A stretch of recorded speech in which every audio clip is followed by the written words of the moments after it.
Well, 3 months in jail, your life turned upside down, and all of it because deputies mistook cotton candy for meth. It's a big mistake. It's the latest in a Fox 5 I-Team investigation that reveals how law enforcement places too much trust in a $2 drug field test. A Fox 5 I-Team reporter Randy Travis returns with why an innocent Georgian wants more than just money. That's right, Russ and Sinead. Yeah, when we began investigating these field test kits over the summer, we came across Dasha Fincher's story, but we could never reach her. Then a few weeks ago, she filed a federal lawsuit with our reporting listed as one of their main exhibits. They're taking a chance of somebody losing a house, a car, a child, time with their family, and all over a little $2 test. Dasha Fincher loves her family, her boyfriend, and cotton candy. But her sweet tooth disappeared 2 years ago along a quiet Monroe County road. Deputies pulled over Dasha and her boyfriend on New Year's Eve, suspicious about the tint in a Toyota Corolla they had borrowed from a friend. The tint checked out fine. The couple even agreed to let deputies search the car. The dash cam video has no audio, but you can see Corporal Kevin Williams ask about a clear bag of some blue material he found inside. Cody Maples reached over there and picked it up and smelled it, and my boyfriend looked at him and said, "What's it smell like to you?" And he said, "Cotton candy." You don't need to hear audio to understand Dasha's reaction when Williams told her a field test kit determined that blue substance was actually meth. He just kept asking me, "Is there something you need to tell me? We can go ahead and talk about this right now." And I was like, "Yeah, I want to tell you to test that again." Instead, deputies handcuffed both and took them to jail, charging each with felony drug trafficking. There was no other evidence of drugs in the car. Dasha would wind up spending 3 months here in the Monroe County Jail, her bond set at an unreachable $1 million.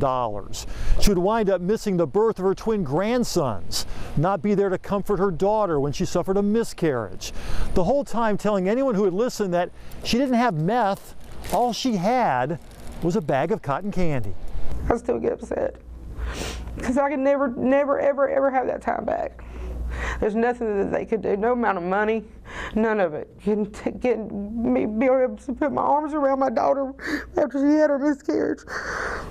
In April 2017, Dasha finally walked out of jail after the GBI crime lab test of that same blue material showed no controlled substances. Charges dismissed, no apologies, no explanation.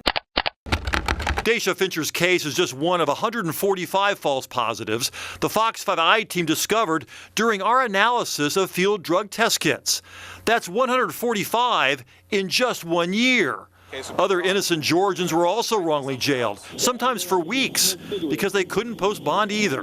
Some continue to have trouble getting work because they say that original felony drug charge still shows up during a background check. If you had 140 false positives in 1 year from the GBI, how many more false positives are they having across the country where this test is used? Macon attorney James Freeman filed a federal civil rights lawsuit on behalf of Dasha Fincher, naming Monroe County, the 2 deputies, and Searchy International, the maker of the test kits, as defendants.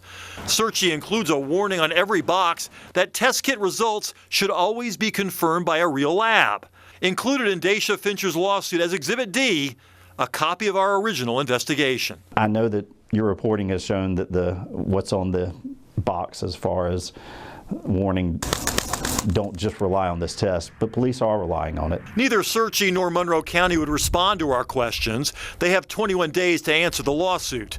Freeman took the case on contingency, meaning he won't be paid unless they win. I don't know if I'll ever get a penny from it. I don't know if she'll ever get a penny from it because battling the government is an uphill battle. She was wronged, and somebody needed to let her have an opportunity to tell her story. Because Dasha says she knew what she really wanted ever since that day in jail when one of the deputies who arrested her walked by. I said, "Hey, you remember me? I'm the cotton candy girl." He said, "No, I remember you as the meth girl." What do you want her to know you as now? The girl that I had to apologize to because I was wrong for the way I treated her. Well, despite this controversial arrest, the Monroe County Sheriff's Office has not changed its policy when it comes to these field tests. So conceivably someone else could be arrested when the only evidence against them is the result of these field tests, these little $2 tests. Well, the evidence in that story is just plain outrageous. What are her chances in this federal lawsuit, do you think? It's always difficult, Russ, to successfully win a lawsuit against a government agency. And I will tell you that one of the people we interviewed earlier in this investigation, he was in the Fulton County Jail for an entire month, wrongly accused of being an ecstasy dealer when he really just had some sort of potpourri in his car. And he sued. I mean, he lost everything while he was in jail for a month. He sued in federal court, and that case was dismissed. He got nothing. So it's very, very difficult, even when you have all this harm that she had and that he had, to convince a federal judge that the government is responsible. Wow, you can only hope that law enforcement agencies across the country really will reconsider using these tests. They're getting the message now. They're hearing about our stories, and hopefully that'll make a difference. Let's hope so. Thanks, Randy. Okay, thanks.